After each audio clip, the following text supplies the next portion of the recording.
Issue 274. It's annoying that Sonic tells Mega Man and X to knock it off when they just told him last issue that they were being controlled. Sonic expects Mega Man to resist, the robot dog flies after Tails, and Axel for some reason thinks this is what it's like to be infected by Sigma when he should know that real Mavericks are made to like it. But I guess he's not saying it's identical to it. This whole crossover is ignoring the twist set up with Axel at the end of X8 where he got hit by a robot tentacle, and gee, what's up with that? I guess we'll never know. I'm officially sick of Zero calling Axel a kid. Sure, he had a kid-sounding voice in the game, but I don't even understand why there would be kid Reploids, because robots can't age. So why would someone make a kid Reploid that's not even that young looking anyways? It's nice of Big to say sorry as he holds Flashman still. He throws him, and Snake Man isn't really sorry about this, which is just confusing. Sally thinks she can help by joining the fight, and once again refuses to let Cream do something in the action. Though I understand why, but it's so unreasonable because Tails is fighting just fine. Well, I don't notice his contribution at all, but he's not getting injured. What makes Cream think she can help anyways? Then Sally tells Roll to stay here because she doesn't want her to be controlled. Sally says that she needs Eggman's help now, so I'm excited that we'll finally see what they're working on. Bonnie says she's doing her best to keep herself out of the fight, as apparently holding her robot arm still is enough. But she's still got metal legs. That wouldn't be enough. And Emerald's forced to punch Sally and says, "Sorry, this is really embarrassing." I think he should be more concerned and panicked than just embarrassed. It's like it's trying to be played for comedy. Knuckles hits Emerald and he thanks him in the air. Sally tells her friends to fall back to the lower decks. Zeke warns Zavok that once the Sky Patrol's down below, they'll use the weapons on the hull to mow them down, so Zavok compliments Zeke's intelligence. Then Xena takes charge and some fire gets shot out of a metal thing, so Sally needs a new plan. She tells Nicole to cut the power to the exterior defenses, and tells everyone to move to the center of the dome and out of range. So finally, a bit of the Sky Patrol itself is being controlled. I guess it makes more sense that the Zeddy are only allowed to crash it as a last resort. Sigma can't deprive himself of them. In fact, the Purple Zeddy suggests that, and Zavok tells him off for it. I still fail to see how the armor is enhancing them without a magical spell, by the way. It's actually a little funny though, the Purple Zeddy kind of sounds like an idiot, and Zavok's reaction is so realistic, like, that would kill us. Oh, I misread that as having the word all at the end of it. That'd have been better. Out of nowhere, Zavok reveals that, realistically, the Zeddy barely have the strength to stand, let alone command all these robots. So he thinks he shouldn't divide their focus further by trying to escape a falling airship. I never had the impression they were actually tired from the fight. None of them looked hurt. So I still feel like they're all invincible and none of the heroes' attacks have mattered.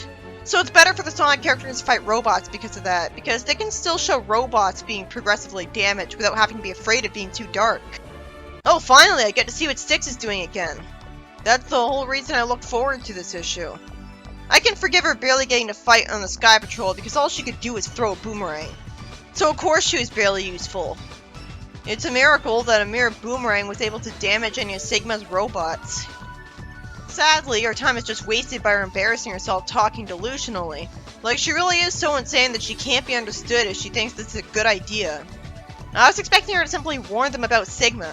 It makes sense that someone paranoid would complain that they want you to struggle with opening a jar of pasta sauce. Well, they do, so that thieves won't be able to just take it off the store shelves and use it right away. Fortunately, it's not literally all just a page of her being insane. Instead, she's asked to continue her train of thought about Sigma and portals, and she does so. I still love Styx because she's always an entertaining character to look forward to. I just hate that she's portrayed as such a confusing idiot sometimes. It's not my kind of humor. I like my humor to make sense. It really made the stupidity of Buffles redundant, because Styx already filled that role. Anyways, it's extremely boring that we're being shown her recapping what Sigma's done and what his plan is. Why cater to the people who need to know this? Even then, you don't need to be told this because you'll be told it again anyways the next time you see Sigma. The whole time I'm just worried you won't believe her. She talks as if she's on a planet that wasn't threatened by Sigma yet. And it's immediately annoying that the person in front of her is always in silhouette, even when we see her from the front. The silhouette from the front immediately makes it obvious that's Chun-Li. And I already knew Street Fighter characters would show up anyways because I saw Ryu on advertisement cover for the next Universe issue when reviewing the last Universe issue. So I was already spoiled. In a fantasy universe like this, a character actually looking like this wouldn't be out of the question. But she doesn't, so it's completely absurd that she would. That's not how lighting works. Why do they want to hide this? I thought she was talking to a bad guy at first, because that'd be the obvious twist for drama's sake. But that front completely gave it away. She wants to make a few calls so that some of her friends can fight Sigma. This is interesting at least, because you'd never in a million years expect the Street Fighter characters to meet the Sonic characters. Though they do have being a fighting series with magic in it in common. But I doubt it'll contribute anything that a fanfiction writer wouldn't have been able to write anyways. Anyone could write one character meeting another. And I think a fanfiction writer would write it more interestingly, because here, the only reason they're gonna show up is to fight. They're not gonna have conversations. Like, fanfiction writers would have all the time in the world to do that. I love that the Freedom Fighters are competent enough to keep Bunny from causing trouble while being controlled again. We already saw her get controlled in the preview anyways. Big's using his super strength to keep her pinned down no problem, and she's giving him a thumbs up. I wish she was doing that from the start. It would have been more plausible if he was doing that from the start. Sally tells her team to make a clear path for Sonic. Then Sonic points out that Sally would sacrifice herself if she did that. While it makes sense pragmatically because Sonic's more valuable than Sally, since when does she want to sacrifice herself so casually? It's not like she's been having a breakdown.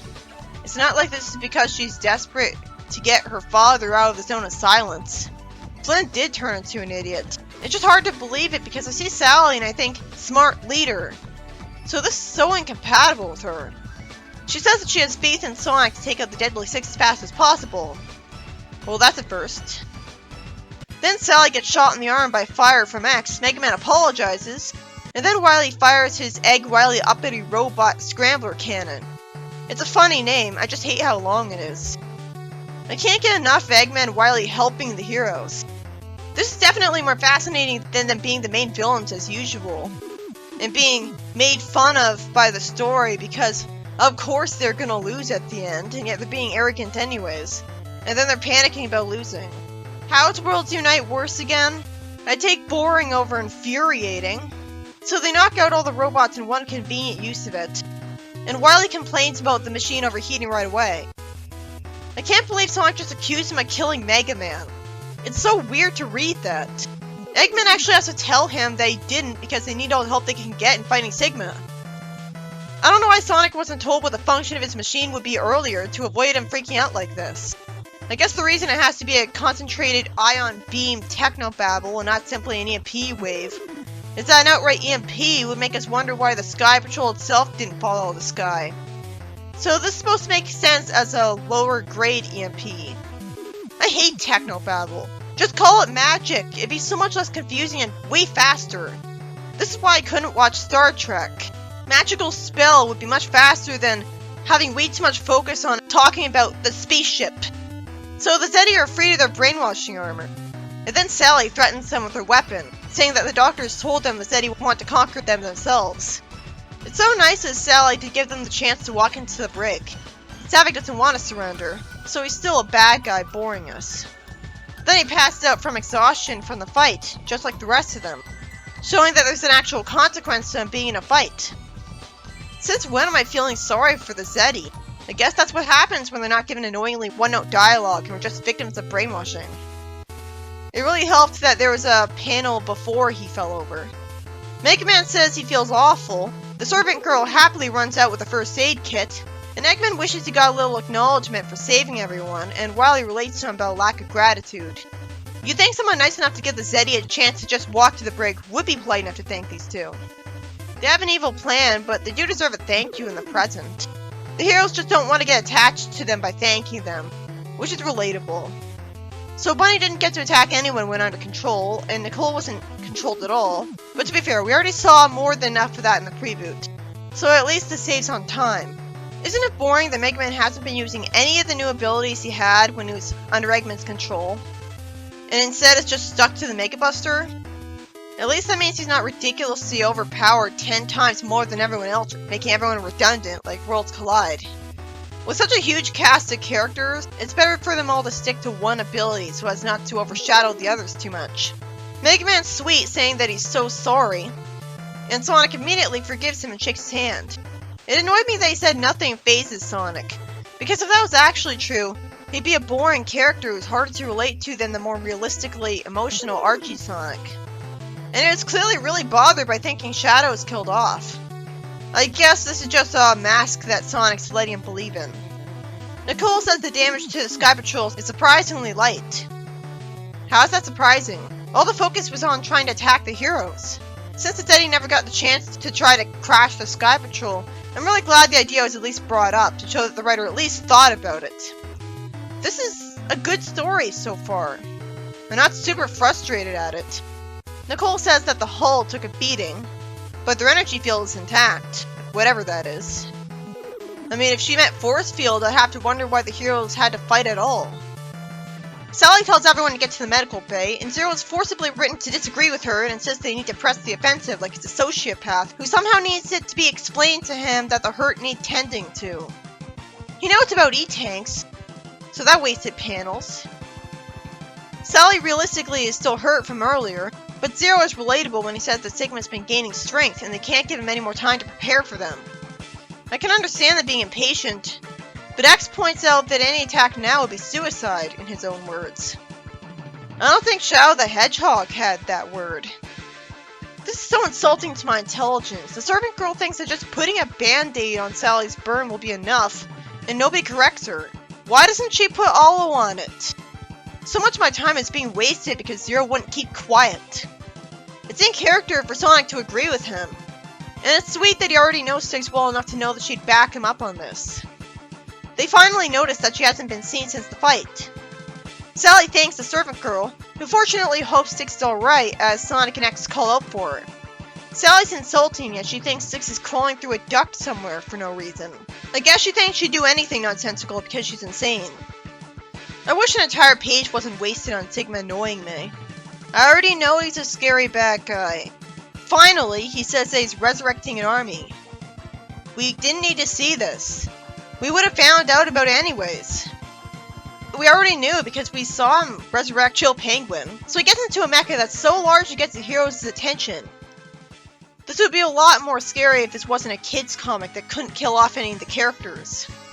It's a miracle that he's intimidating. I think SCC did this better because Eggman was connected to wires and he fired lasers. So you could really visually see that he was becoming more powerful because of the life energy of the planets. This guy, I think he could achieve the exact same effect by just downloading himself into a gigantic mecha body. I don't think he needed the planet's power to... The story ends with 2 pages of a ton of Robot Masters littered all over the place, overwhelming you. This would be even more intimidating if I didn't know that the heroes have to end up winning against him. Even against all odds, considering how outnumbered they are. Silver would be really useful right now.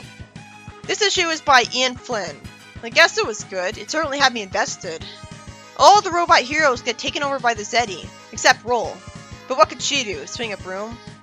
And Bunny was kept from causing trouble the whole time, which was impressively competent of the heroes. It was also impressive that Sally actually got a burn on her shoulder, and that after Eggman came to the rescue with an EMP pulse, Zavik actually passed out with the rest of the Zeddy. So the fight actually had a realistic consequence at one point, and took a toll on the Zeddy. I hate how cruel it sounds, but we really do need to see the heroes get injured a lot more often.